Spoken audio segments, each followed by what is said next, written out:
Hey you guys, so during the US Open, we got to do a clinic on center court for everybody that was attending, of course, as always, for free. With the footage that you have here, Eddie did a lot of it, but also want to thank the Pickleball Channel for helping out and giving us some of that footage so we can show it to you. Enjoy and have fun.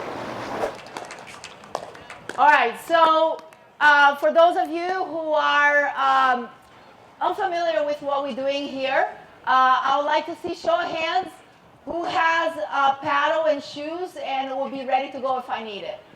Because I need to see my people. I need to know where they are. Okay, I like that. Oh, you're pulling. Okay, so I know to call her. Yeah, over there I have a few. Oh, the refs. Oh, Inga. Oh, yeah. All right, so here's how it works, you guys. We're going to cover a few things and things that I feel that you may be able to use this week during the tournament. And again, when it comes to pickleball, everything is up to your level. So the intensity in which we play, to me, is all to do with your skill level, of course, your age. Your mobility, maybe, not the age, because I can't. Oh, sorry.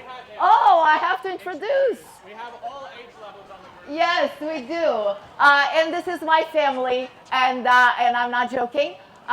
This right here is our son, Landon Edwards. He's 10. Chad Edwards, Attention. my husband, mentally. Phil Metz, brother from another mother, that's what we're going with. And I won't say his age, but he's younger than I am. This is actually my real brother. And he's 50. See, this is the age in pickleball. It's funny, isn't it? Like, actually, I am so proud to say he's 50 years old because he'll be playing in the senior division. And you guys should all, his name is Marcello Jardim, and you guys should, all of you, I am going to remember every single face because I need you guys to cheer for him.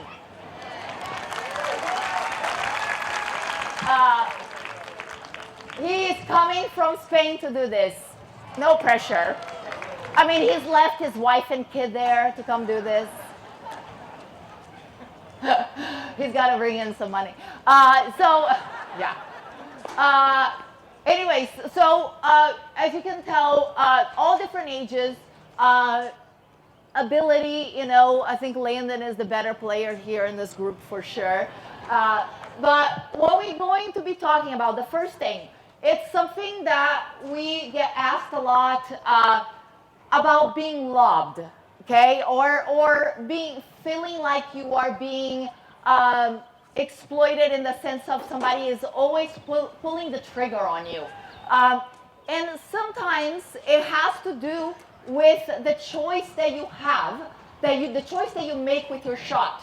And what I mean by that is when you create a pattern that actually helps your opponent lob you or attack you, that's the problem, okay? So it's not necessarily that they are doing that because you're short.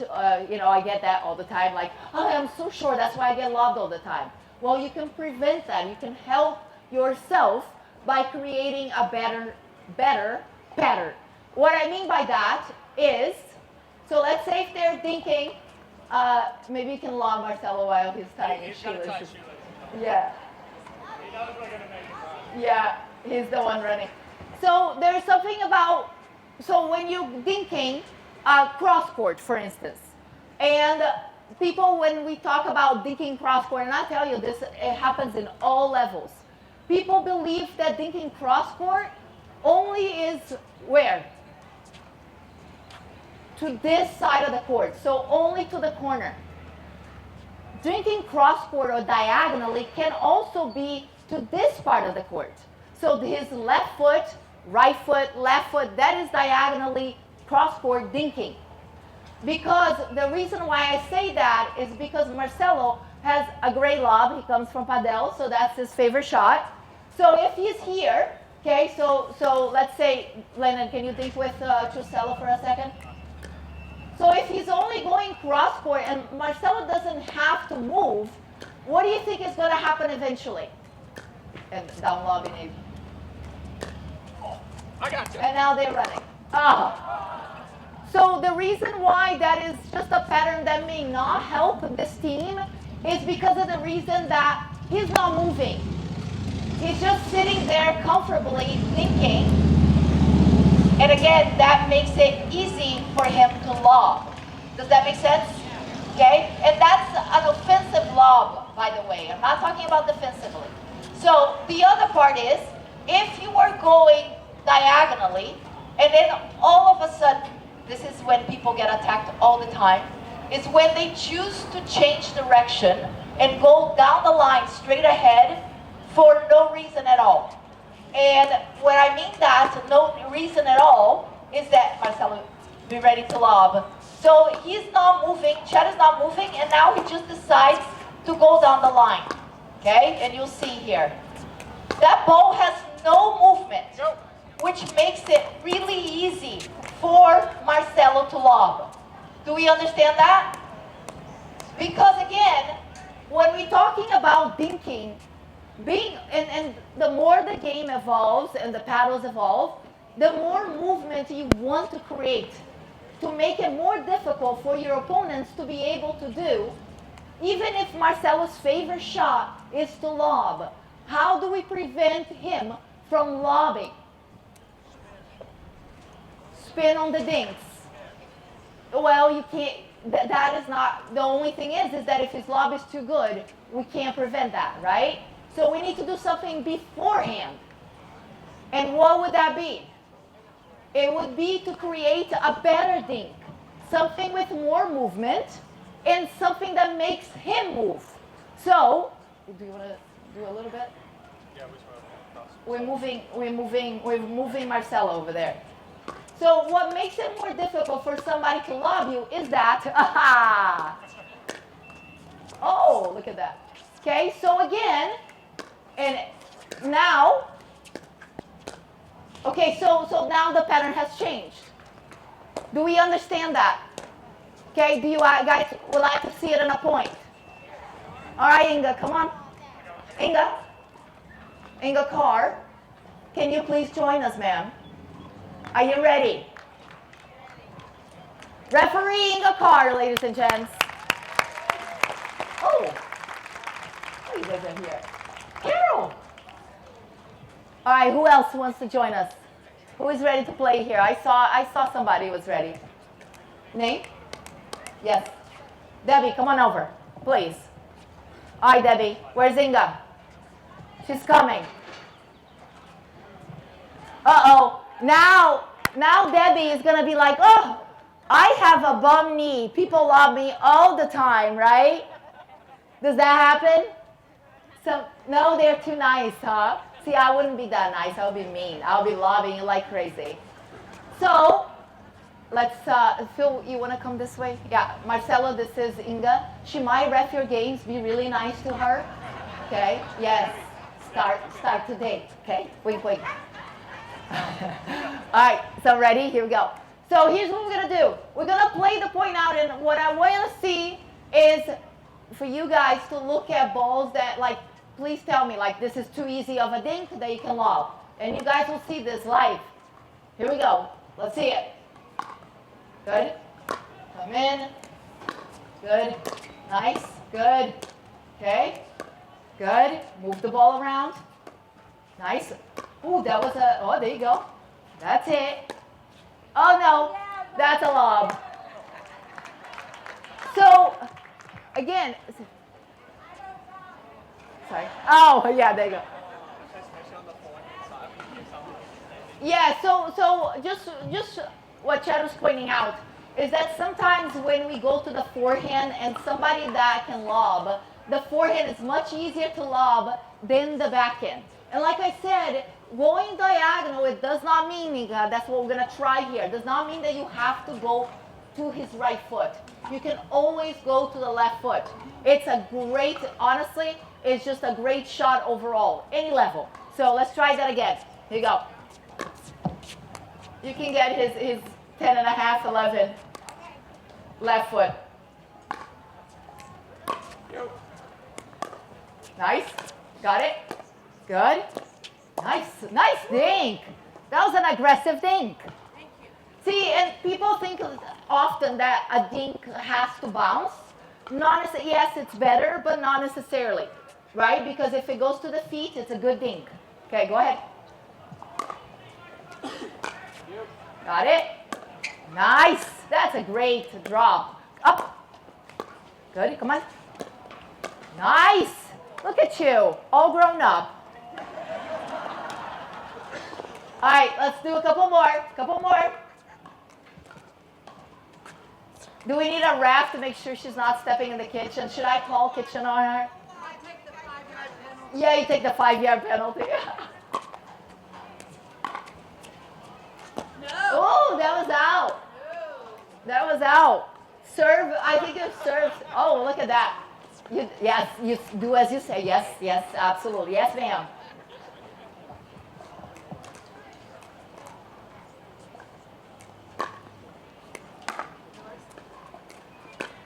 Good.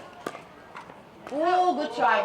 So that's the only thing, and that goes with that, like changing the direction on that ball. Inga is actually closer in that case.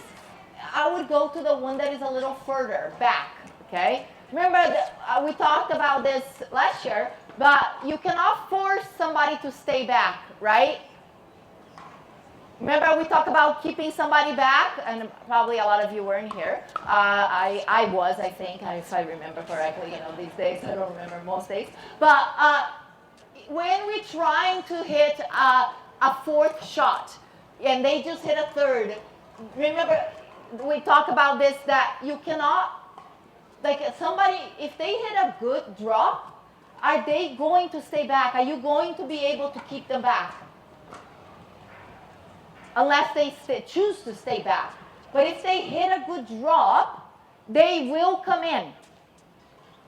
Does that make sense? So like let's say, I'm going to jump in for 2 seconds. Sorry. 2 seconds, I promise. Come in real quick. So let's say, because this happens a lot, I hit a drop, okay, maybe, and then I get it over the net. Let's try again. I got it. Okay, yeah. So now, people try to keep this team back. Can they? No, because if we get time and space, we are going to come in. So you can't keep them back. So that's why sometimes you have to angle that shot, okay? Last one more, Inga, one more. Show us what you got. And then you can... Oh, look at that. Oh, I knew it was going to be tricky.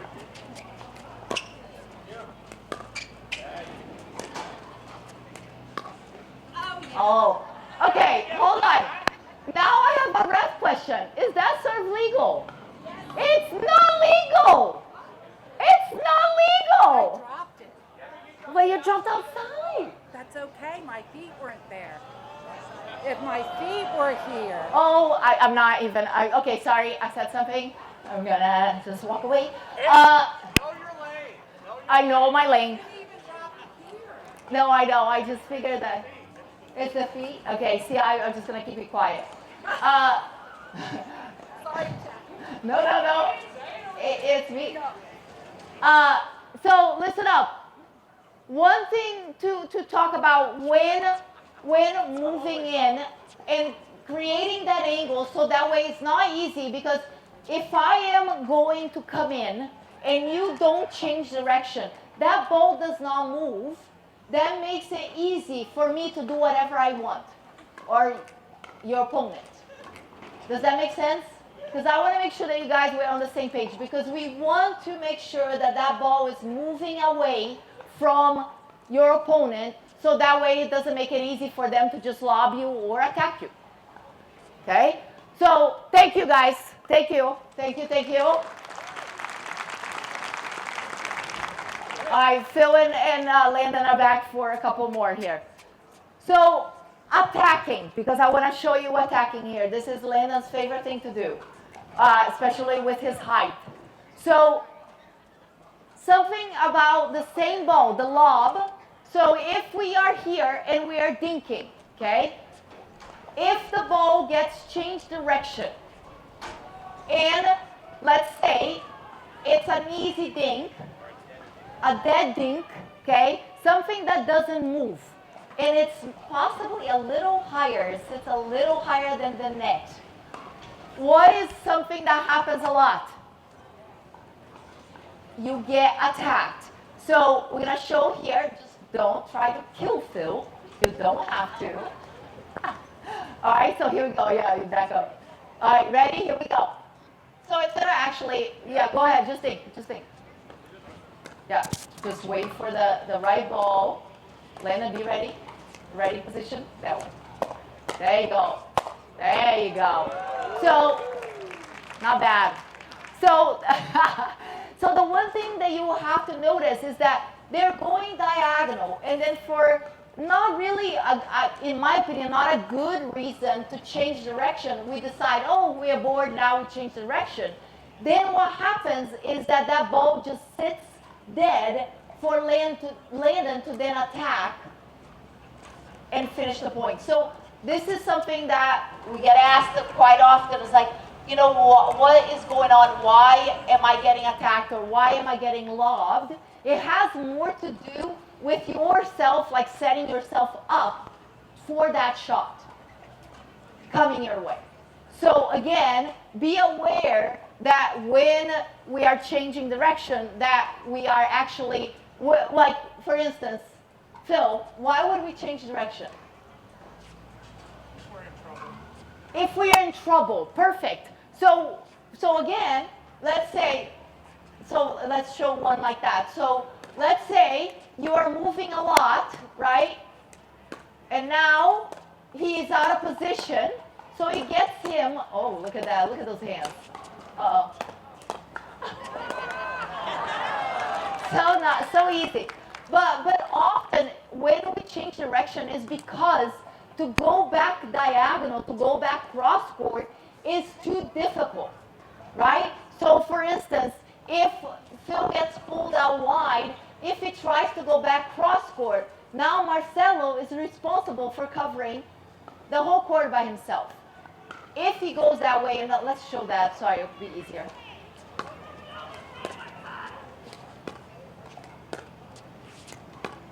There you go. Oh, look at that. So the one thing that, again, precision here, honey. I had to. It was the opening thing. There was an opening. You didn't see it. Maybe you need to. Oh, okay. Then work on it. You can do it. You can do it. I mean, I can help, but he can do it. All right. So there. Let's see it. There one. Thank you.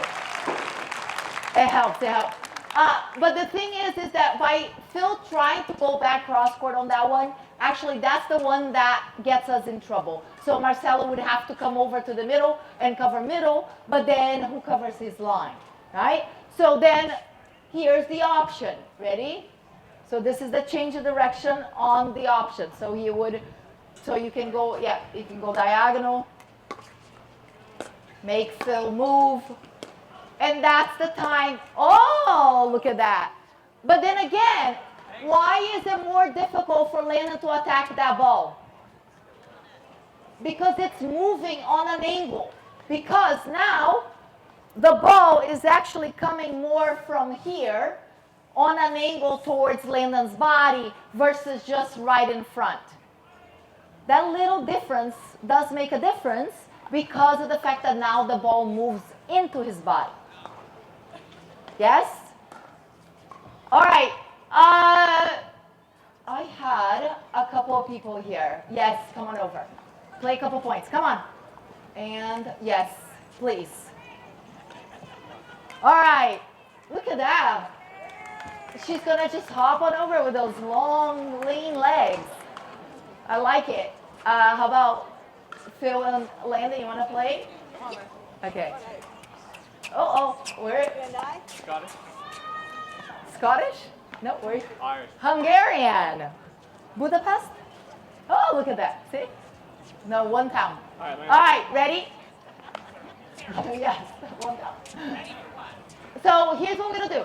I would like to see us play a point, and so you guys are gonna help us out here. So you gotta support. There are times when we want to see when is the right time, and again, don't feel bad if we pointed out, okay, maybe not the right time to change direction. That's really what we're looking for, okay? So play the point out, and Landon, he might cry a little bit because, that's just part of it. No, we won't. Yeah. There's no cry in pickleball. Nice. Coming in. Good. Oh! So, partner communication, you might want that ball, so yeah, no, but you gotta let her know.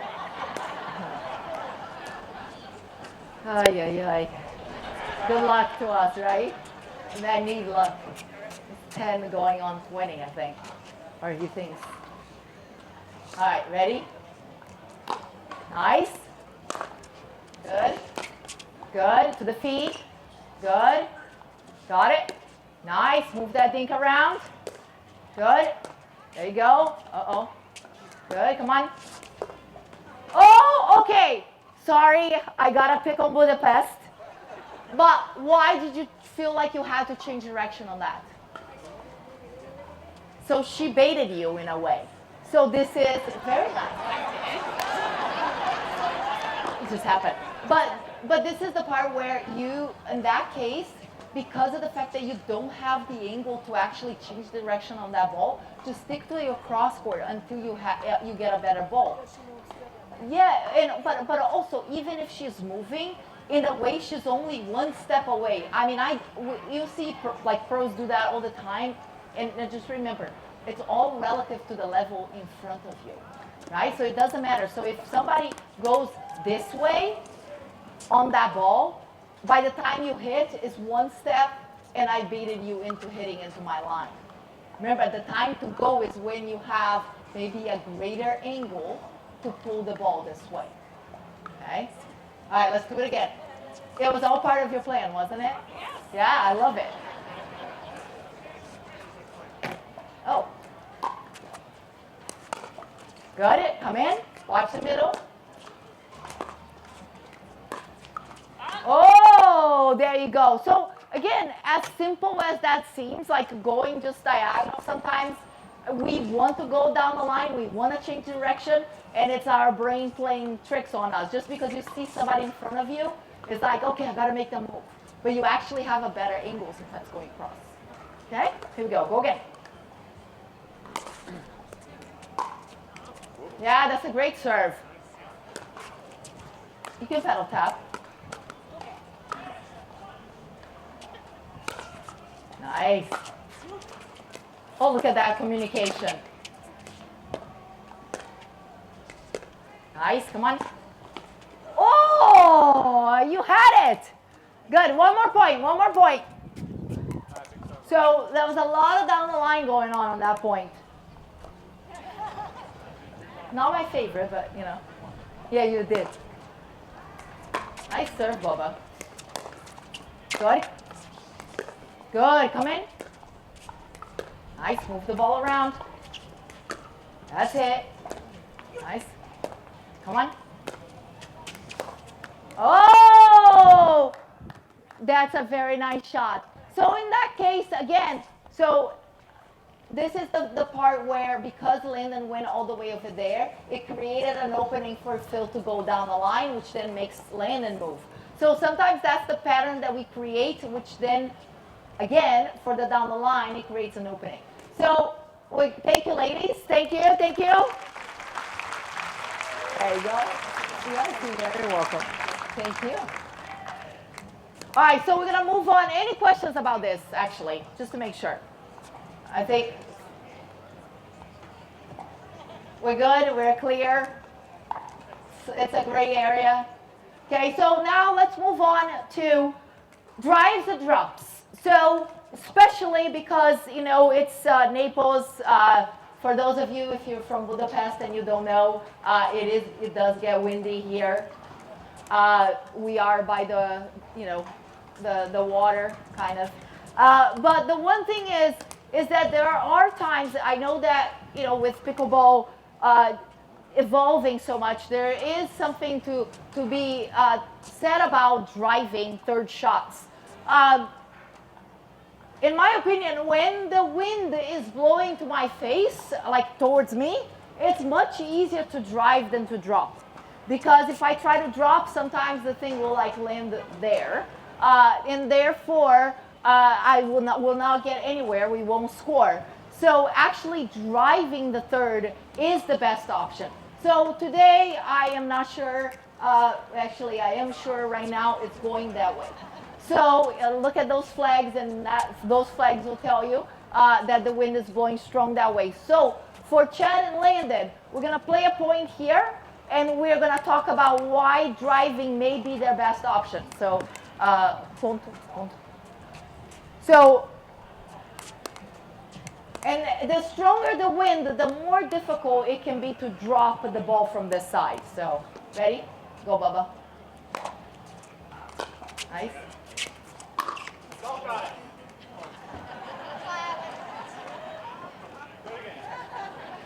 He's working on his game. It's okay. See, this year's him, Phil. You are off the hook. Yeah, I haven't seen you that much. All right, ready? Nice. Knee bend. Good. Good. Move those feet, Bubba. Good. Come on. Uh-oh. Ah, nice overhead. So ultimately, your goal is to win the point, right? We know that. But what makes it easier is to be able to get in, to get up to the kitchen line. And even though, just to be sure, even though Chad did drive the third shot, what happened next?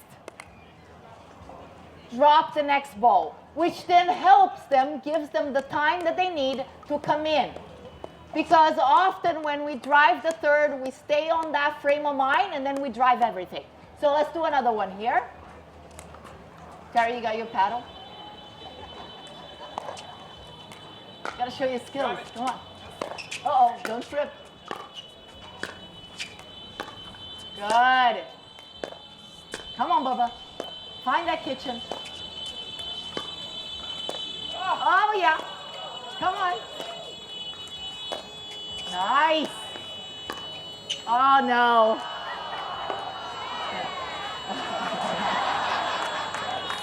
He's our son. Yeah, that was a bad choice. But I'm demonstrating what not to do. okay, that's what I thought. So again, ultimately they got in. The drive is not that they're going to now get in that mode where they're driving and then driving again and then driving again. That's when things, because the closer they get, if those volleys are good and they stay low, it's much more difficult then to get up and get the time to get in. So just to be clear, that is one situation that you may choose to drive. What is another situation? And let's serve that way, you guys, now, because this makes it really difficult for this team.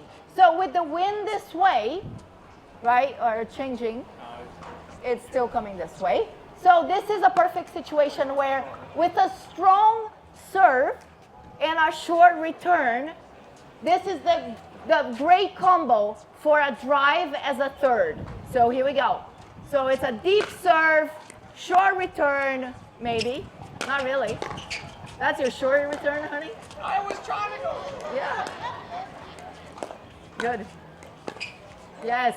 So, don't even. So the one thing about, and Marcello, go ahead, go for it. Make him work here. There you go. Now we're talking. So now, so you see where they are on the court there? That's also a sign. That tells you that the return is short and Phil and Marcello are able to get into the court. which driving this ball and following in after, it puts a ton of pressure on your opponents. Okay? People talk about, oh, bangers, bangers, bangers. Let's get past that. Okay? We all come to terms now that these paddles are way too greedy, way too good to pass on a drive. Right? It feels good. Come on. But there is one thing to be said about a short return, and especially with the wind blowing, it's like a perfect storm. So let's do that again. You'll see here. So, fill the reset machine. Move, Bubba. Good. He is.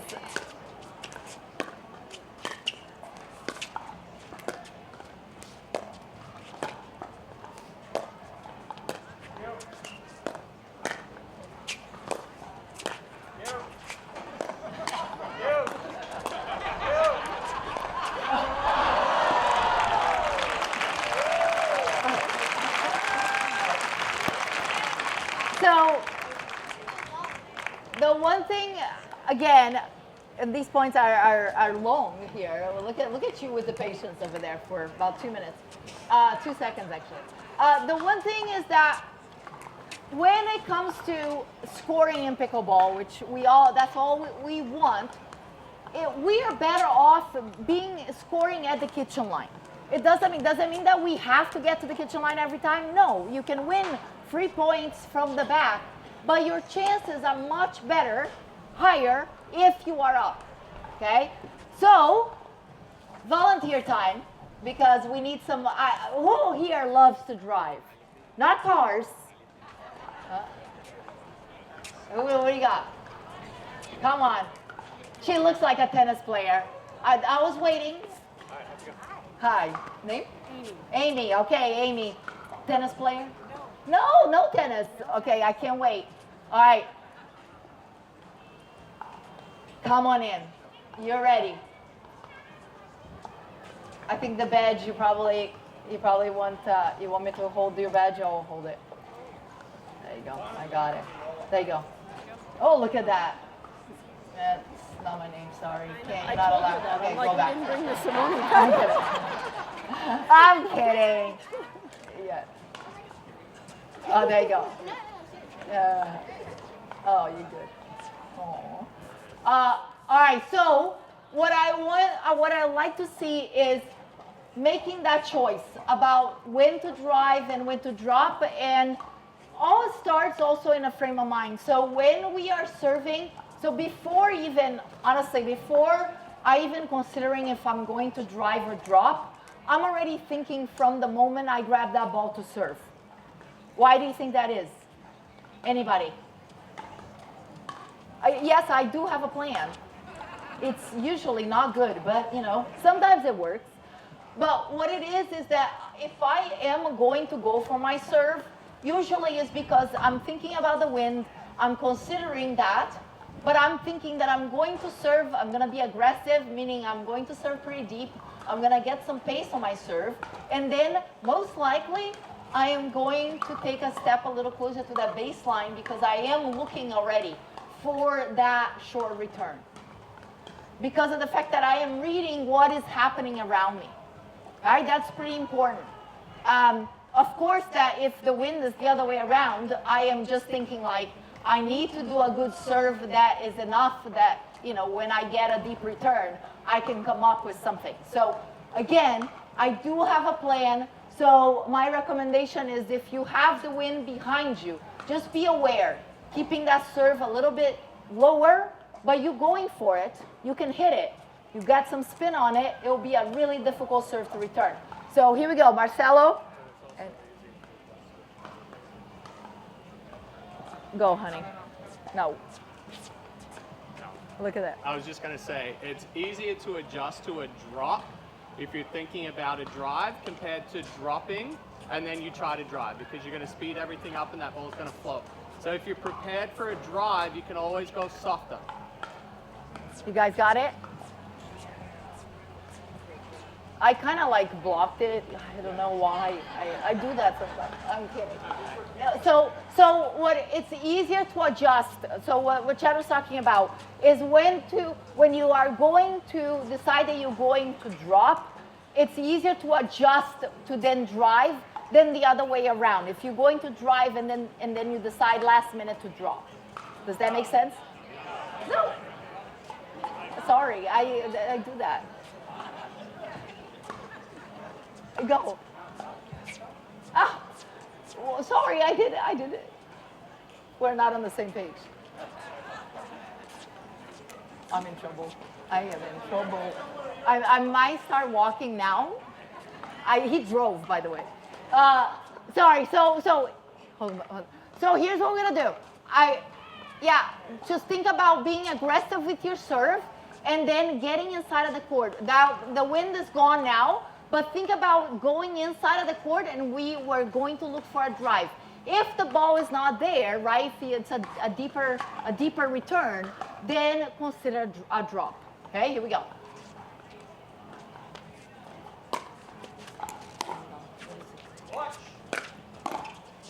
Oh, good eye.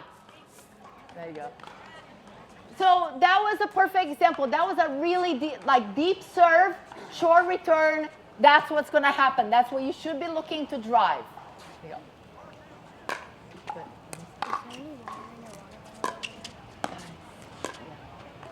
Yeah. So this is the part where So the other thing about wind dropping, just so you know, wind dropping with the wind blowing that way, what is the tendency that happens? It floats. And that's when I say, if I'm going to float and they're going to hammer, guess who's going to hammer? I am. It's going to be on my terms, not theirs. So what does that mean? I am driving. So if I'm struggling to drop with this side as well, this is why you guys all look at pro pickleball and you guys are like, they drive a lot. But why do you think that is? Because we can't get away with much. So, meaning that if, let's say, that happens, right, where you thought like, oh, that was pretty easy, I could have gotten a good drop, but then the ball floats just a little bit that way, what you think is going to happen? Boom. They all going to lean in there and game over. So, therefore, the best option is actually to drive, because then the best that they can do is do a volley, right? It's not going to be something from up here. The best thing I heard from my brother this week, we played the tournament last weekend, and why is it that it seems like when I am attacking that the net is the height of a volleyball net. But then when I'm being attacked, it's like a ping pong net. So this is the case where you prevent that in a way by attacking that third with a drive. It makes them then volley on a linear level versus the drop with the wind takes up and now they are hitting the volley down, okay? And I want to keep in mind that when that happens, there's many options after that, right after you drive. But the other thing is just that you are putting yourselves in, you are in control versus they are in control, okay? Let's do it again.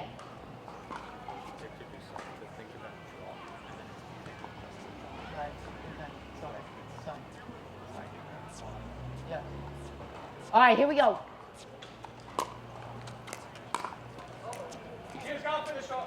Yes. Go again. Sorry. Here you go. It's the nerves. Nice. Third time is the charm. One more time. That is a really nice serve. Go up. Woo! And again, honestly, it's something that people feel, and I think people feel bad because when you drive, it's, and again, depends on who you're playing against. People get upset because if you got some power in your drive, it can hurt somebody. But when you're playing a tournament, that is part of competition. When I play rec play, I mean, you guys saw me. I don't care. I will hit them because they will hit me at right next point. So it's either me or you. I pick me every time. So this is where, go again, please. Yeah. This is where, again, points happen this way often. Go ahead, go ahead. Play it. Nice. Good. All right, now. Nice. There you go. That's what oh, nice. Good try. I moved a lot. But that's what I was looking for. So after you drive, then what you want to try to do is actually reset, get a ball in the kitchen, so then that way you can come in. Does that make sense? Because again, often is getting yourselves to then calm down and get a ball back into the kitchen so to get you time, okay? Thank you, ladies. Thank you.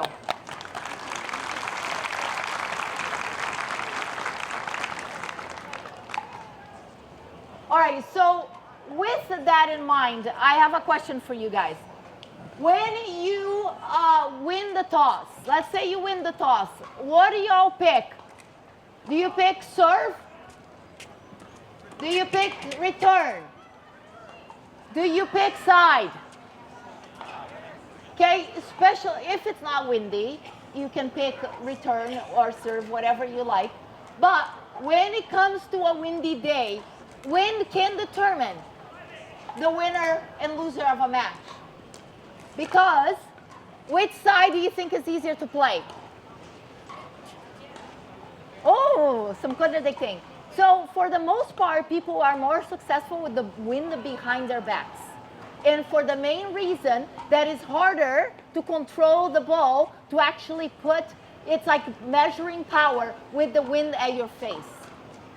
So in order to dink, right, in order to dink third shot, fourth, fifth shot, seventh, ninth, and so on and so forth, it's much harder to do it with the wind on your face than with the wind behind your face.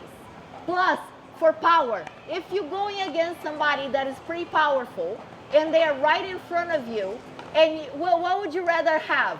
The wind behind your back or the wind in your face? If I'm going hands to hands with somebody, I want the wind in my back. I want that help. Not the wind, like, if you like, again, that's the ping pong net versus the volleyball net.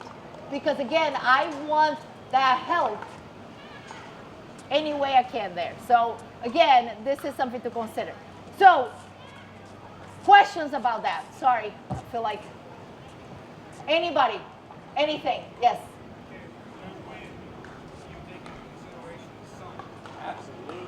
Yes, but I think often that is because it depends on the time of the day as well, because sometimes it's gonna move, you know, I think it does move, maybe, I don't know.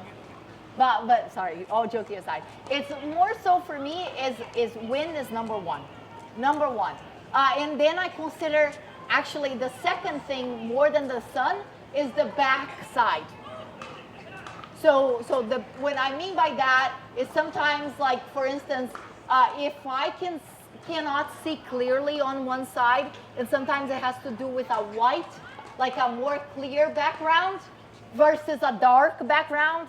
Give me a high fence, short fence, or no screens versus screens.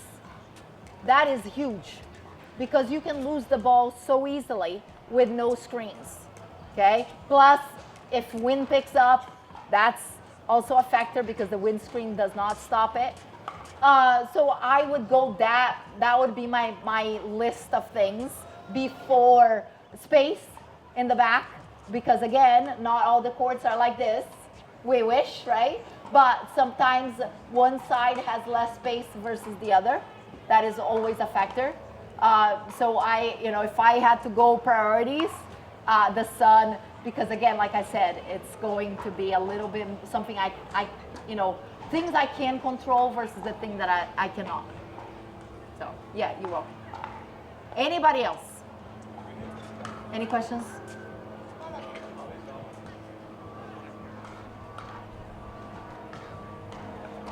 That would be amazing. Look at that. All right, so I know everybody has been talking about and asking about the new paddles. Look at that. Look at that. It's coming in like 3 days. So he's handing out some QR codes technology that will help pay for Landon's college tuition. Thank you very much. Buy one and he may get an education. Oh, it's a raffle? Are you kidding me? What? Are you serious? Can I get one? Oh, okay. Okay, guys. So he's handing out. You scan the QR code in that, and you have a chance to win a brand new paddle. Your signature paddle. My signature paddle. This thing is a weapon, and it's not available until the 16th. So you guys are lucky, lucky, lucky. It's your lucky day. I'm not lucky. All right, so you guys got it? Hey, Landon, you want to help real quick? Do you have more? Landon, you want Landon to pass on that side? Yeah. Okay. Yeah. Yes, I have a question. Sorry.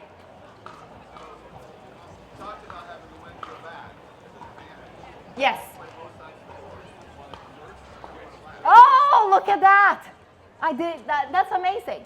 So always I'm an optimist, but I have to be realistic that I have to think of the worst case scenario. So what would be the worst case scenario? We go to a third game. And then in the third game, we have to switch sides. So I start on the bad side first. So I would start there, then hopefully I can pull it off. But if I can't, then I come to the good side. Then I pull it off. Now we go to a third game. On the third game, I'm going to start on the bad side. But then I am going to end on the good side.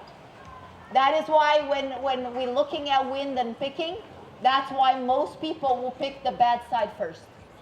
Okay? And again, if you can if you can win the first game, and often also the other thing that I think about is when you start a game, often we are nervous. When you are nervous, is it easier to drive or drop? Drive. And we drive from which side? With the wind behind, with the wind on our face. So then you kind of get loose a little bit, right? The nerves go away because you are driving through that ball. It makes it a little easier. I'm not saying that is perfect science, because you can't control that. But it's the best approach I can come up with.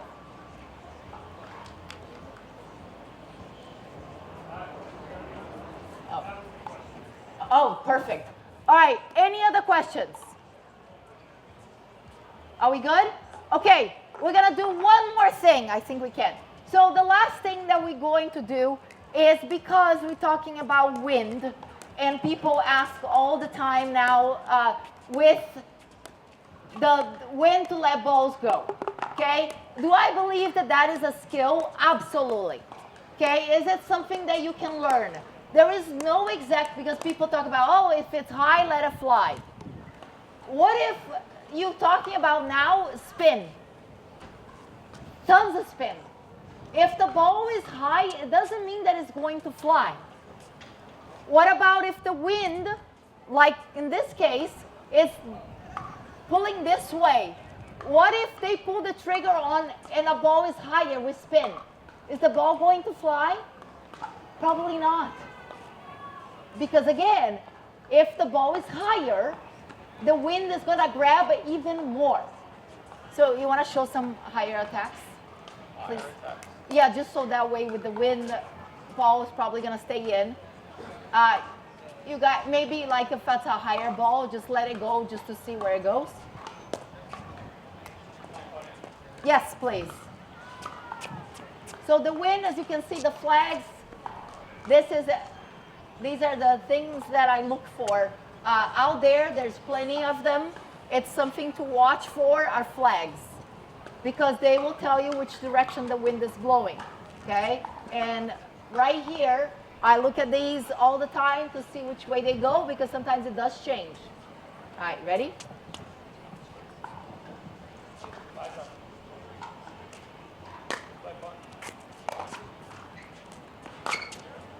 Oh, and it's good. Yeah, he couldn't see the background, was a little... That was the background for sure. For sure. Too good, Phil, too good. Good.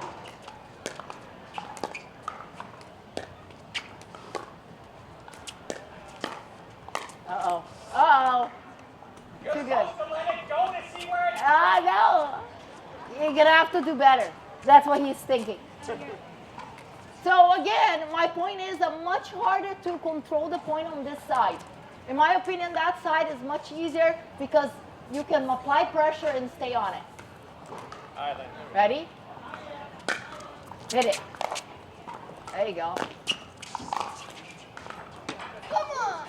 I just had to get one. He is our son. Sure. If you want. Oh my goodness. Go. Come on. Get out of the middle. All right, here you go. All right, so that was it. So again, it was a slower ball, but was it high? So the wind is going to grab. And if you put some spin, the wind will grab even more. So balls that you think usually that would go out, they won't. They will stay in. On the other hand, for them, it's the opposite, right? So play again. Here you go. Look to attack some balls here. I want to see it. Get aggressive.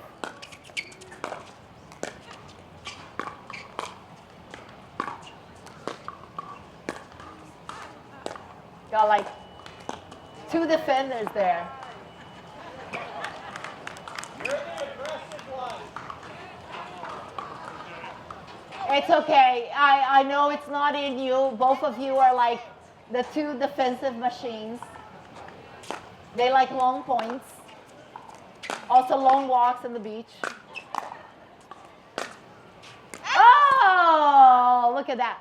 So why, and a lot of people don't let those balls go. Why do you think that is? Because the ball is actually sometimes lower, but if the wind is with them, those balls tend to fly out. So it's something to be, like I'm telling you, the wind is a big factor when it comes to outdoor pickleball. So you guys have to pay attention. When you're out there playing, pay attention to the wind.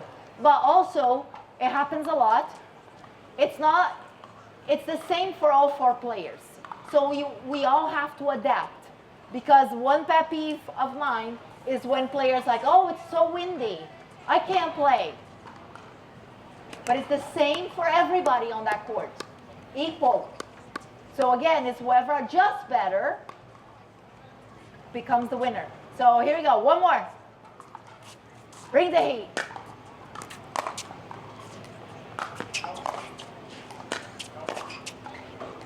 Stay out of the kitchen. Oh, look at that. Come on, Phil.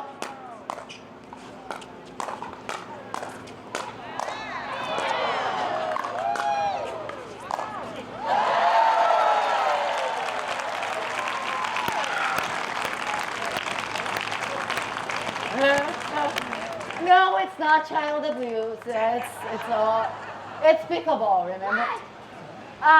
So again, one of the big things here is that actually all of those balls, and I think they're all staying in. So when you are trying to figure out which ones to let go, you have to think of if there is no spin. Okay, if it's a flatter ball, most likely those are the ones that tend to go out. And again, I know you can hit some flat balls. Let's see some flat balls. One more, last one. Winner takes all. Ready, Landon? No! Yeah, it's too flat. Gotta put more spin on that one. But you see, that is the point, is that a flatter ball, unfortunately, that will float. So spin. Oh! Just laying down. But again, top spin or spin versus no spin, it makes a big difference. So when you're, and again, like how do you know? That is a big one. So how do you know is often because we got to understand what top spin is versus a flatter ball. It's funny because Marcello played with a kid the other day, and he said, and when I say a kid, he was in his 20s, which is half our age, so he's a kid. But you're talking about like when you can see the holes, literally, like if you see the pickleball coming towards you and you can see the holes on the pickleball, that means that that ball has no spin.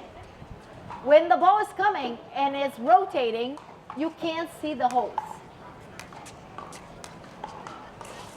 So a flatter ball, okay, try it. Ready? Here you go. Ready? You ready? Coming your way. Can you see the holes? Okay, now try again. I'll show you something. Watch your phone. Watch your phone. Okay, so now, ready? Coming your way. So the ball is rotating, so you can't really truly see the holes. And the faster it comes, more spin. So again, that is something that you can tell. When the ball is coming your way, I can see holes towards your face. It's a flatter ball, more likely to go out. All right, you guys. You want one more? Last one? All right. Bring it. Last point. Come on.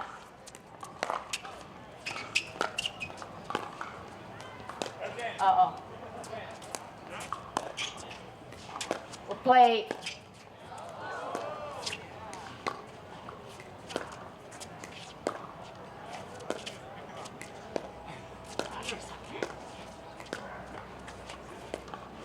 Oh! Too cute, Bubba. All right. So again, I know that